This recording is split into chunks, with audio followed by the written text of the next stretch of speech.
The village of Thorncroft stood cloaked in perpetual twilight. The sun rarely pierced the thick veil of clouds that hung low over the village, casting an eternal dusk upon the cobblestone streets and ancient buildings. A blanket of fog, thick and cold, clung to the salty air. It rolled in from the sea, enveloping the village in a shroud of mystery and chilling the bones of those who dared to venture out. It was a place of whispers where the sea crashed against the cliffs, a haunting symphony for a village steeped in legend. The waves, relentless and powerful, seemed to carry the voices of the past, echoing the tales of those who had come before. For generations, the villagers spoke of the Silent Watcher, a solitary figure forever bound to the old lighthouse. The lighthouse stood tall and imposing on the cliff's edge, its light cutting through the fog like a knife through darkness. Some dismissed it as folklore, a ghost story to frighten children. They laughed at the tales, calling them mere figments of overactive imaginations. Stories spun to keep the young ones in line. Others, the old-timers, spoke with a knowing fear in their eyes. They had seen things, heard things that could not be easily explained. Their voices would lower to a whisper when they spoke of the Silent Watcher, as if afraid that speaking too loudly might summon the figure from the shadows. They remembered the storms, the shipwrecks, and the lone figure in the lighthouse tower, a beacon against the raging sea. The lighthouse had saved many lives, its light a guiding star for lost sailors, but it was also a place of tragedy where many ships had met their end, dashed against the unforgiving rocks. The Silent Watcher was said to be the spirit of a long-dead keeper, forever bound to his post, watching over the village and the sea with a vigilant eye. Command, currently the vow is 280 words long. Elias Blackwood arrived in Thorncroft on a day as grey as his disposition. The fog hung low, shrouding the village in a veil of mystery, and the air was thick with the scent of rain. His footsteps echoed on the cobblestone streets, each step a reminder of the journey that had brought him here. The village seemed almost frozen in time, untouched by the hustle and bustle of the modern world. A stranger, he claimed to be seeking solace, a temporary escape from the city's clamour. The noise and chaos of urban life had worn him down, and he yearned for the peace and quiet that Thorncroft promised. Yet there was an air of mystery about him, a sense that he was not just running away from something, but perhaps running towards something as well. His eyes, sharp and observant, held a flicker of something more, a hidden purpose beneath the guise of a weary traveller. They seemed to take in everything, missing nothing, as if he was searching for something or someone. The villagers couldn't quite place it, but there was an intensity in his gaze that set him apart from other visitors. He was drawn to the village's mystery, the legend of the Silent Watcher, a tale that resonated with a long-forgotten part of himself. The story spoke of a guardian who watched over the village, protecting it from unseen dangers. Elias found himself captivated by the legend, feeling a strange connection to it, as if it were calling out to him from the depths of time. The villagers, wary of outsiders, observed him with suspicion. Whispers followed him wherever he went, and curious glances were cast his way. They were a close-knit community, and the arrival of a stranger always stirred a mix of curiosity and caution. Elias, however, seemed unfazed by their scrutiny, his focus unwavering. But Elias, undeterred, rented a room at the village inn, a quaint establishment with a rustic charm. The innkeeper, though initially hesitant, welcomed him with a warm meal and a room overlooking the village square. The inn's dimly lit interior, with its wooden furniture and crackling fireplace, provided a cozy refuge from the outside world, his gaze often drifting towards the imposing silhouette of the lighthouse against the brooding sky. The lighthouse stood as a sentinel, its light cutting through the darkness, guiding ships safely to shore. Elias felt a strange pull towards it, as if it held the answers to the questions that had brought him to Thorncroft. The stormy sky mirrored the turmoil within him, and he knew that his journey was far from over. The innkeeper, a woman weathered by time and hardship, spoke of the lighthouse with a tremor in her voice.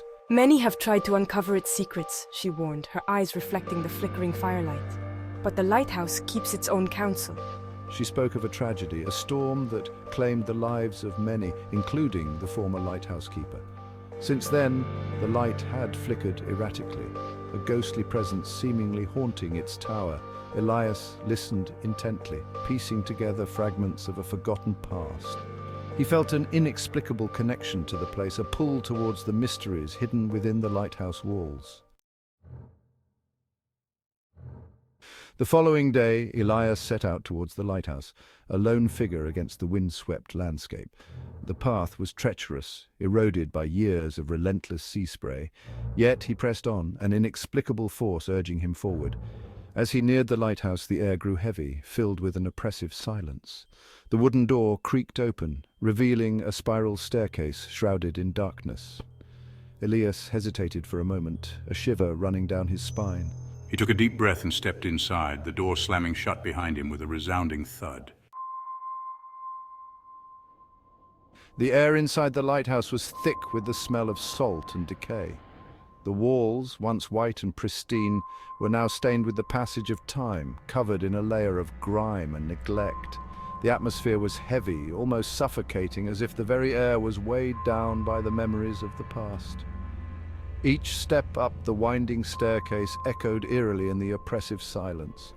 The creaking of the old wood underfoot was the only sound, a haunting reminder of the countless souls who had once climbed these very steps. The spiral seemed endless, twisting and turning, leading him further into the heart of the lighthouse. Elias ran his hand along the cold, damp stone, feeling the chill seep into his bones.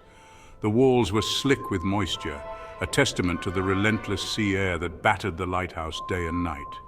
His fingers traced the grooves etched by time and the elements, each line telling a story of storms weathered and years gone by. The stone felt alive, as if it held the very essence of the lighthouse within its rough surface. He reached the top, his heart pounding in his chest.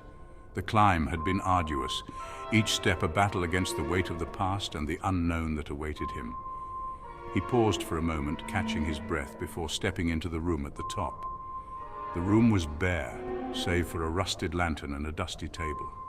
The lantern, once a beacon of hope for sailors lost at sea, now stood as a relic of a bygone era.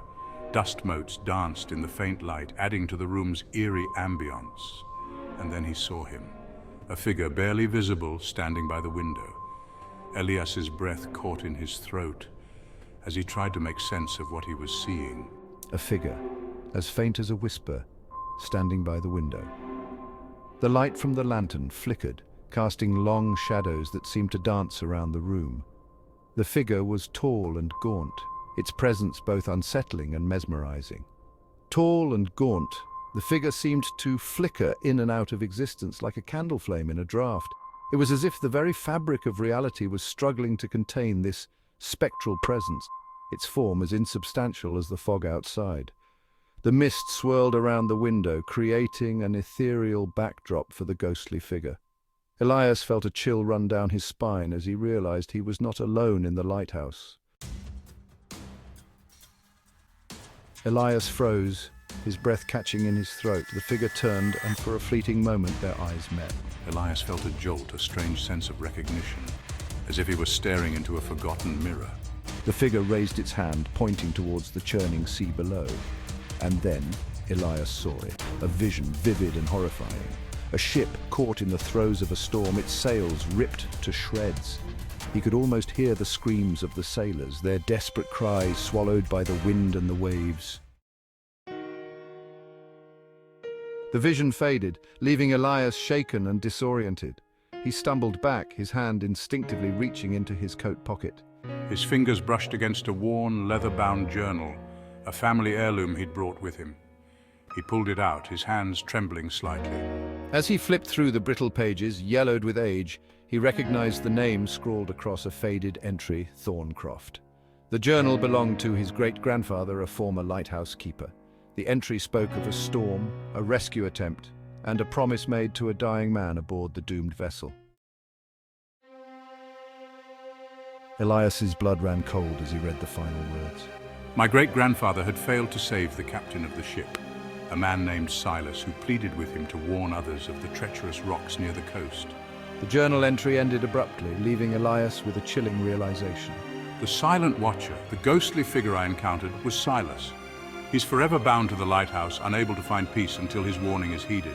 The flickering light, Elias realized, was Silas's way of trying to communicate, to fulfill his promise. Elias knew what he had to do, no matter the cost. I spent the next few days meticulously studying my great-grandfather's journal, deciphering the cryptic notes and charting the exact location of the treacherous rocks. He presented his findings to the village elders. His words initially met with skepticism and doubt. Silas made a solemn promise, a promise to warn others of the impending danger, the tragedy that haunts Thorncroft. It's all here in the journal, every detail. The elders, their faces etched with a mixture of awe and fear, finally agreed to heed the urgent warning. The villagers, guided by Elias's meticulous research and the ghostly flicker of the ancient lighthouse, erected a beacon on the treacherous, jagged rocks. The very night after the beacon was lit, a profound and eerie silence fell upon Thorncroft. The dense fog seemed to lift, revealing a sky shimmering brilliantly with stars. And for the first time in many generations, the lighthouse light shone brightly, steadily, a true beacon of hope, rather than a harbinger of doom and despair. The villagers, their faces etched with a mixture of relief and reverence, looked up at the lighthouse, knowing that Silas could finally rest in peace. Elias, his purpose served, left Thorncroft the next morning. As I looked back at the village, bathed in the soft glow of dawn, I could have sworn I saw a figure standing on the cliffs, a solitary silhouette against the rising sun. Elias didn't need confirmation. He knew Silas was at peace, his duty fulfilled. The legend of the Silent Watcher will live on in Thorncroft, but its meaning has changed. It's no longer a tale of horror, but a testament to a promise kept, a reminder that even in death there